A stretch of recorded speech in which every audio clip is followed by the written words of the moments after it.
अध्याय ग्राहक सेवा की इस वीडियो में हम ग्राहक सेवा में संचार कौशल के महत्व को समझेंगे। सॉफ्ट स्किल सबसे महत्वपूर्ण कौशल में से एक है, जिसे एक एजेंट को काम पर प्रभावी प्रदर्शन के लिए रखना होगा।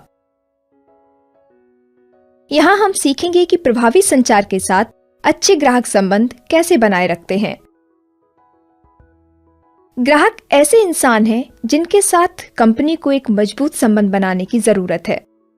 सेवा और संबंध दोनों का अनुभव ही अंततः यह रूपरेखा तैयार करता है कि ग्राहक कंपनी को किस प्रकार देखेंगे। एक स्वस्थ रिश्ता बनाने के लिए विश्वास एक महत्वपूर्ण भूमिका निभाता है, लेकिन इसके अलावा अन्य तत्व भी हैं। हर रिश्ते की शुरुआत आकर्षण से होती है। आकर्षण अक्सर पहले प्रभाव का परिणाम होता है, जो उस समय उत्पन्न होता है जब ग्राहक संगठन या उसके प्रतिनिधियों के संपर्क में आता है। रिश्ते का दूसरा तत्व है व्यक्ति की मौजूदगी, यानी जरूरत के समय वहां मौजूद रहना। तीसरा तत्व संचार होता है, यानी वह संदेश जो एक व्यक्ति किसी दूसरे को भेजता है। यह एक ऐसा कार्य है जिसे एक सोचता है और एक देखता है। एक मायने में संचार व्यक्ति के सोचने और देखने के तरीके को दर्शाता है। सभी संचारों में प्रेषक जो संदेश भेजता है और उस संदेश के प्राप्तकर्ता की आवश्यकता होती है। प्राप्तकर्ता को प्रेषक का संदेश समझ में आने के साथ ही यह प्रक्रिया पूरी हो जाती है। संचार के कई रूप हो सकते हैं, जैसे मौखिक, लिखित, गैर मौखिक, शारीरिक भाषा का प्रयोग। संदेश की सामग्री या रूप या इस्तेमाल किया गया माध्यम चाहे जो भी हो, संचार का आशय इस बात से है जो संचार के दौरान प्राप्तकर्ता को समझ में आ गया है।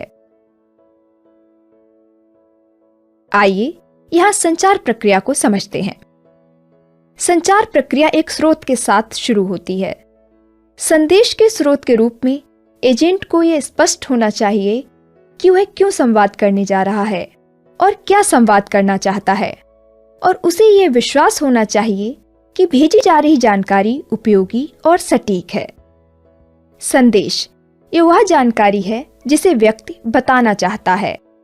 एनकोडिंग यह जानकारी हस्तांतरित करने की प्रक्रिया है जिसे व्यक्ति एक ऐसे रूप में बताना चाहता है जो आसानी से भेजा जा सके और दूसरी ओर सही तरीके से समझा, डिकोड किया जा सके।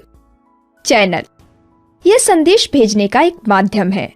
चैनल व्यक्तिगत आमने सामने की बैठकों, टेलीफोन और वीडियो कॉन्फ्रेंसिंग सहित मौखिक हो सकता है, या इसे पत्र, ईमेल, मेमो और रिपोर्ट सहित लिखकर भेजा जा सकता है। डिकोडिंग यह वह चरण है जिसमें गंतव्य पर जानकारी प्राप्त होती है, उसकी व्याख्या की जाती है और इसे निश्चित तरीके से समझा जाता है। प्राप्तकर्ता यह वह व्यक्ति होता है जिसे संदेश भेजा जाना है। प्रतिक्रिया जैसे ही संदेश भेजा और प्राप्त किया जाता है, प्राप्तकर्ता द्वारा प्रेषक को मौखिक और गैर मौखिक संदेश के रूप में प्रतिक्रिया भेजने की संभावना रहती है।